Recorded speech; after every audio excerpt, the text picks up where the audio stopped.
All right, welcome back. We're answering a question about supervision. For the first, we've got over 90 of these.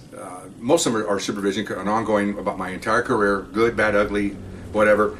And now I'm a top step supervisor. I'm telling you what I had to go through to be this top step. I wish I hadn't done it. I'm just kidding. It's easier to sit in a car by yourself as a low-level detective with only one thing to do instead of sitting there in charge of 9 people with all the stuff that comes with it. Woo! But they pay you good money, and I enjoyed it, I loved it, and I worked for that. I earned it, and I worked for it. So we're answering questions. If you have any comments or questions, go ahead and email me at rsbcopstories@gmail.com, and I'll answer them as best I can, okay? And when you have a chance, go to realcopstoriesvideos.com, look up 355 cop stories. You'll love them. They're all kinds of stuff, real short ones. These are longer versions of other stuff, so this is all supervision, okay? So now my squad is up and running. We're doing about 5-6 months. I promoted in September, and the end of October, I said, okay, we're going to have a Secret Santa, okay? And of course, remember, I got 2 girls and 7 men, okay? All A's, all alphas. And so I hear this, come on, a lot of superlatives of being of a feminine way of guys to do that. I don't mention what they said, but the P word, with a Y at the end. Okay, I said, well, it's an order. And they're all like, whoa. I said, we're going to do it. And if you don't do it, that's fine. And but however, and they're looking at me, okay, there's a sheet that's on top of the narrative to their evaluations every 6 months. The sheet has all kinds of boxes to check, outstanding, excellent, and that sheet goes in their package with the narrative, and when they go to an oral interview, they open up your package, and that sheet is right there with all the topics, like 10 topics with excellent, outstanding, and good. Actually, outstanding, excellent, good. Check. Well, these guys on the board are looking for all the outstandings, okay? You're taking doctor's things where checkbox, everything's no, and then you see a yes. Well, that's what the doctor's looking for. That. He said, what's this? You said yes on, if you had brain surgery or something, So this is the same thing. So they know that. So I go, oh, really? Okay, no. Okay, the guys don't want to do it. That's fine. I said, but that box in your evaluation, it says, contributing to the morale of the assigned unit. I said, may have to put good on that one. Ooh, that's a kiss of death. Putting a good on. That's the last one. It's outstanding, excellent, and good. You put good as a kiss of death because those oral boards are going to go, what is this? You're not going to help the morale of the squad? And they know that. So I go, okay, we're going to exchange names, and this is what I got them. I said, we're going to have a party week before Christmas. It's going to be at a rib place down here in the nearby city. It's on me, and no booze, but we're going to eat all you can. We're going to have a good time. We're going to have a party. It's going to be on duty, and we're going to have it. Boy, that changed everybody's attitude. Free meal, prizes. So off we went. And I'm getting off a tangent here, but supervision. But it is part of, because the squad was working so well. I'm like 4 months into it. And again, every day, 28 warrants a month. 56, 84, you just, 28 at a time. Start adding them up. Well, 4 months, we're up to the 200 bracket here, okay? Incredible. Without anybody getting hurt, my officers. Citizens aren't getting hurt. Criminals, nobody's getting hurt. It's clean. It's just, what gets hurt is maybe the doors when we blow them off, knock them down with a battering ram. That's about it, okay? But so you gotta reward people like this. And as a supervisor, you need to do that. And spending a couple $100 to feed nine hardworking alpha officers, men and women, is not a big expense. So we had our, getting off here, but you need to know this. So we had our, I didn't tell my lieutenant because he was an ass. He was off anyway, so I took my squad over there at 11 o'clock. We had our meal and went home. That was our work day. Pretty good boss. Had a great party, ate ribs till we couldn't, it was all you can eat. And so it was great. I mean, it was really good. And so we had a good time. It was, everybody's, no gift over $30. I keep it at a minimum. Guys snuck away at 40, but didn't want anybody to break the bank trying to get to it. But it was fun stuff. We had a good time. And, the next day, the big complainers, we're going to do this next year, right? They're all excited. I said, of course, if I'm here, we're going to do it every year. What's wrong? Oh, that's great. That was a good time, man. I told my wife, and she works, and they never do something like that at her work. And well, yeah, because we're tight. We're close. I don't want to sound corny, but we're the only profession that literally and figuratively both put our lives in the hands of the guy next to me. We go through that door online. We're all protecting each other. We're all protecting the guy in front of me. And I'm protecting the guy in front of him all the way up to the front, and the guy in front is protecting everybody behind him, okay? Which is my assistant. He loved to carry that shotgun. and he felt that if he was going to take the first bullet, he's there to protect his squad. That's his mentality. So we literally take care of each other. Need to have that bond. Need to have that camaraderie. Okay. So anyway, that was going on. So here's something that you don't normally get in any of the supervisory books. So now we're just, this is now that we're moving on, and this is right before the secret stand. It's our normal operations. 3-4 months into this, I come in early, and there's a very nice looking loanee from patrols in there, and she's all by herself. She got in there obviously early, and I get in at 9:30, and nobody's in there, just me. I walk in, hey, good morning. I made sure good morning to everybody, because my old boss never did that. Okay, I always did that. I know all my people's names. If they introduced me to their if they were talking about their wives, or I would try to remember their wife's name. So I'd say, usually they talk because their wife's sick or something happened to her, like she broke her wrist or something. I'd say, hey, how's Julie doing today? Oh, it looked like I was surprised he even knew the name, but they told me the name. Oh, he's doing fine. Oh, good. Let me know if you need anything. You need time. Oh, I'm good. Okay. So I walk in. I'm doing my paperwork, and then she looks up at me and I go, you all right? She goes, can I talk to you about something? Sure. And come on up. And we had a room that we used for arrestees. It was a bench, and it had a bolted door, and it had a big glass in front where you could look out into the room where we work and put suspects in there. And so I took her in there because I wanted to make sure. Again, I want to make sure we're not in a closed room where someone could claim that I'm trying to do something to her. Okay, and about that time, 1 or 2 people were coming in, so everything's in the up and up. So we go in there, and it wasn't uncommon for me to sit down and talk to people. I'm talking about arrests, search warrants. It was a common thing for me to talk to different people about different things. It wasn't unusual for me to be in there with her, because I'm always talking to someone, and about everything. Informants, because everything has to go through me, because I'm the boss. I have to approve informants, arrest reports, any search warrants we're going to do. Everything has to be run by the boss, because I'm the one that ultimately is responsible for this. So, not uncommon. So I'm in there talking to her, and she's sitting there, and she goes, what do you want to tell me? I'm going, oh boy, I'm thinking. First thing I thought of was one of my guys is harassing her. Oh no, I have a sexual harassment beef going here. I thought, oh no. So she goes, I'm having problems with my boyfriend. She starts crying. Okay. And I'm thinking, how much am I making a year to hear this? Okay, so she's crying. Okay, so I go, oh. And then the first pregnant question was, is it involving any of my guys in here? Because I don't. It's okay to have an inter-office romance, but really it kind of isn't, because we're doing search warrants and all kinds of stuff. I don't need to have people holding hands going through a door with guns out. Okay, I don't want to sound bad, but men or women, or men and men. I don't want anybody doing that. I need focused guys. So I thought, well, was anybody here in the squad? She goes, oh no, it's a guy at patrol I've known and all that. Oh, I'm sorry. She goes, yeah, and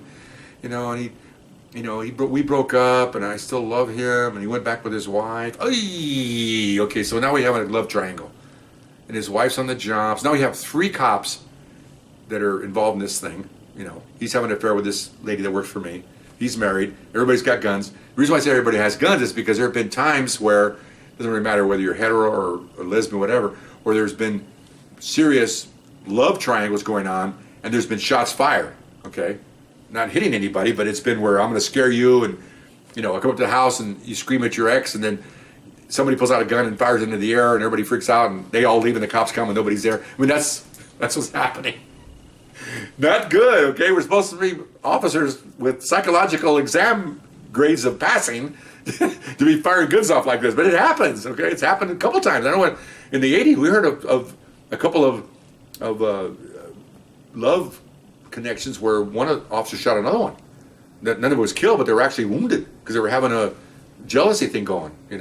One was a lesbian couple shooting, and one was a gay couple, men on the department. Okay, you don't find out the names, but you find out that this happened because internal affairs and trying to keep it secret. They don't do a good job of keeping things secret. Okay, it gets out. Okay, it gets out, and they weren't treated any different because they were gay lifestyles. It was just because it is unusual for any lifestyle to have officers shooting each other. It just happened to be that way. Anyway, so I'm telling and she was very good looking. So I said, look, man. I said, oh, you guys broke up now? Yeah. Look, do yourself a favor. Don't mess with married men. Okay, they're losers. They're looking for a quickie. They're going to stay with their wives unless they're divorced, and then guess what? They're not married anymore, are they? And you're a good-looking girl. You're young. I think she's probably about 25 years old, 26. Go find a nice young guy. There's all kinds of studs around here. They all probably want to go after you because you're really pretty. And pick out what you want. Pick the best of the group and go out with them. But don't do the single married guys. Come on, it's a losing proposition. I know he's Yeah, I know. He said he was going to leave his wife. Well, they all say that. Now I'm, telling her the facts there. She goes, oh, okay. You can see she was really stressed over this. I'm going, oh my gosh, what they pay me for this? But they do. They do. You got to be counselor once in a while, And so she was leaving me anyway. She was one of the ones that had to go back to patrol eventually. She'd been there like 5.5 months, so she was on the way out. So I told her that, and I said, well, thank you for that. I said, yeah. So, she goes, really appreciate that. Well, good luck to yourself. Go get a good job somewhere, and you've got all this experience now being here for 6 months. I said, you've given briefings to 30 people. You've written search warrants. You're the top step now. You're high above any other police officer out there that hasn't worked narcotics. You're aware of that, right? No, I never thought of it that way. No, you are. When you go for an oral for vice, detectives use this unit right in here. It turned out she wound up going to vice and being a vice undercover, which is again a very choice assignment. They picked her because why? Informants and search warrants. Where did she learn that? Right here. Now for me, my subordinates took care of that. Okay, so that was interesting. Anyway, so the warrants continue. Morale gets up really high, and everything's working really, really well. Okay, and the level of my lieutenant is amazing. Okay, he's trying to get in the way. How much time do I have? Enough time here? Okay. Oh, okay. I might wait for the next one on that one. Let me give you a real quick one here, though. We had uniforms with us when we did search warrants. This is before we had our really fancy ninja outfits, and we changed. The department changed its policy. We had to have a sergeant. We had to have 4 uniforms with us and a supervisor. And they tag along, and gave them assignments. All these uniformed people. One time where the sergeant was late, and we brief everybody. And the rule is that if you don't go to the briefing, you don't go. That's the rule. They knew that. So we're walking out to the parking lot. Everybody's putting their gear on. Here comes this sergeant running up. Oh, I'm sorry, I was late. I had to do this thing. I said, well, you can't go. He stopped in his tracks. And I had 3 stripes and a rocker, 5 hash marks. He's got 1 hash mark, and he's a sergeant. He's got about 10 years on. I got 27. No, I have to go. No, you don't. You're not going. You weren't at the briefing. You can't go. Well, we'll see about that. I said, yeah, we'll see about that. So we get in our cars and off we go. I'm last in line. We have a car in front that pulls up in the house, and they run out to the backyard. They're first. Behind them is a van full of about 9 guys with battering rams. They get out and they run to the front door, and then I'm behind. I come out, and that's how it's done. We're going heading towards the place. He's behind me. I get on the radio. Everybody pull over. Oh, Caraman. What are you doing? He goes, I'm going. No, you're not. Yes, I am. I said, okay. I looked at his name tag. I gave his name. You are not going, and I'm giving you a direct order. If you go, I'm going to burn you to your lieutenant. I gave the lieutenant's name. You decide what you're going to do, but you're not going. I just walked to my car and took off. Let's go. He just sat there. He didn't know what to do. In the Marine Corps, they call that, I don't know what to poop or go blind, using the S word. He didn't know what to do. So we took off. So we served the warrant. He got on the radio and asked if he could come in. I said, come on in now. Okay, so come in. So now he immediately comes to me. He wants to have a talk. He walked right up, and I says, and of course, as he's walking up, he's looking at all my stripes. Okay, he was looking at the stripe when I'm standing there on the side of the car, but now he's walking up thinking, I can see his mind moving. I can see he's thinking, I want to have a conversation with this guy, but he's got 20 years on me, and he's got all these stripes and hash marks. Ooh. So he comes in. I said, you know why I don't want you here? Why? Because you don't know what your assignment is. Do you have a helmet? Oh, I'm sorry, I forgot to ask you. I asked him if he had a helmet when he first stopped. He said he didn't. You didn't have a helmet. Oh, everybody wears helmets here. I said, if you come up with me without a helmet and not being briefed, and we get a shootout and you get hit with a bullet, you know what the department's going to do, right? Internal Affairs. They're going to come after me. They're going to come after you. A, what are you doing there? And B, why didn't you stop him? Me. So I stopped you. So I think we need to go back and talk to your lieutenant. Oh, I don't think that'd be necessary. No, I think it's going to be necessary. Now I've got the pair of 2s. He's got a pair of kings. He's folding. So we finish the warrant. We go back. I go right into he doesn't know what to do. Again, he's standing there and panicking. Okay? I get on, I'm walking right to the station. He's following behind me like a little puppy. Got him. Walk in there. Lieutenant, I need to talk to you. Whoa, he's a lieutenant. He's over me. The patrol lieutenant. Go to the side. I said, without you. The other sergeant has to walk away. And I tell him what's going on. He goes, oh, no. He's not supposed to go.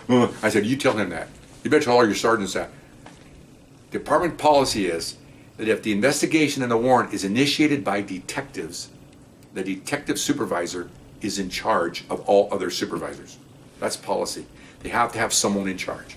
You can't have 5 supervisors at this location and have 5 bosses. It's not going to work. And I know the policy, okay? He goes, oh, no, no, I'll talk to him. I said, okay, you please talk to him, because I had to give him a direct order. You did? I said, yeah. He would not just take a suggestion. I said, I don't want this. If it happens again, Lieutenant, I'm taking you into the captain's office. And the look on his face was he did not want to go in that office. He goes, no, no, this will be taken care of. I'll tell you that. I guarantee it. I said, I hope so, because your captain mandates his policy, and the department mandates the policy. This is not my policy. I kind of tweaked it, but I don't care. Okay, so I go.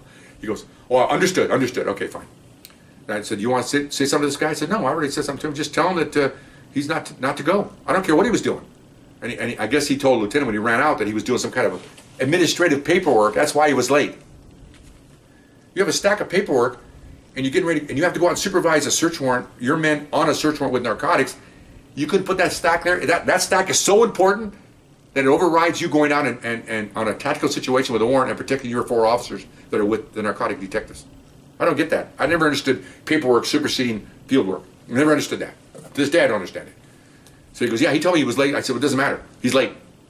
He's late. I'm not going to have somebody take a bullet because he wants to do his paperwork. He goes, no, that's understood. Okay, fine.